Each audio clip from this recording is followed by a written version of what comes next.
So I have the pleasure to be this afternoon with Mr. Jean-François Harvey. Hi, nice David. to meet you. Managing partner worldwide of Harvey Law Group. Yes. So today, actually, one really important question that needs to be answered. Mm-hmm. Among all the investment immigration or business immigration opportunities on the market worldwide, according to you, what is the best option and why? It's a very good question. Very good question indeed. It's all depend of what do you need.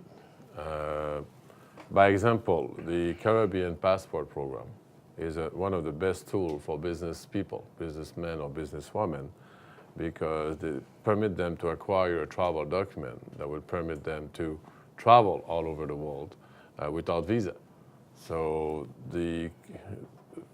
for business-oriented decision, when somebody is looking at immigration, if it's strictly for business, I would strongly suggest that they go for Caribbean program and acquire a passport, Dominica, Grenada, Antigua, or St. Kitts. So Caribbean passport is for businessmen or women is still the best option, I believe, when it's about traveling, making deals, and for tax reason too. Mm-hmm. So Grenada, Dominica, Antigua, St. Lucia now, and St. Kitts are a good choice. If the family is looking for education for their kids, then it's a different story. AB5, US AB5, will permit them to get a green card for the whole family. And therefore, their kids will be seen as a local student, which will give them a lot more access to the school than the foreign student who are subject to quota. Mm-hmm.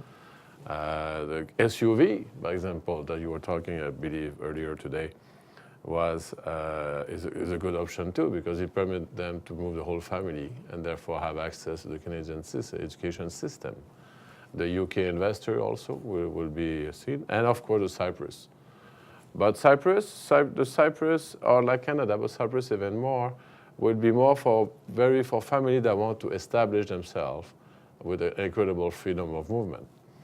By example, the Cyprus citizenship will permit you to establish yourself being in France or Germany or Italy or Spain, anywhere in Europe, and have the same right as any other citizen. So being for education, establishment, or better environment, again, it's all about what does the family want. And if we look at the Vietnamese market, as we are in Vietnam, what seems to be the tendency, what seems to be the trend?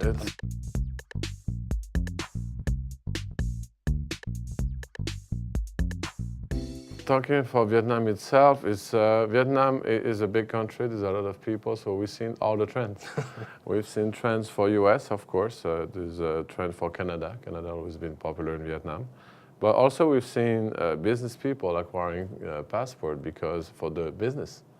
And we have many clients that are very happy about it because instead of waiting for a week or 2 or 3 weeks for a visa to go there and there, now they can go right away, close the deal, make more business, more money for the business, and paying more tax back in Vietnam, of course. And it all depends. Some countries, I just came back from Manila a few hours ago, and in Manila, it's a lot about US, of course, in Philippines. But Canada is still the #1 destination. Okay. So it's not only about the families, about friendship, friends too. Because there's a traditional immigration, for example, in the Philippines to Canada, many people in the Philippines have friends in Canada. Mm-hmm. So they feel more attracted. Like many people, especially in Chi Minh, have cousins and family in the US. So they will feel more comfortable to move to the US because their family is already there. So it really depends. So you just mentioned family, friends. Without giving a really fixed percentage, how much do you think that influence from your experience on the immigration? What is the proportion of people that migrate because of their own idea versus because they have friends and family already? It's a combination. It's a combination. I think the family at one point decide that for education purposes or security purposes or tax purposes, they will decide to say, okay, let's make a move. And then they will look at their option. And then they will find out where their family are. I mean, they will remember that they have their cousin there and things like that. Or sometimes the contrary, it's the family in the foreign country that will convince them to come join them in US or in Canada or in Europe or even the Caribbean. So it's a combination. You know, we've been doing that for 25 years now.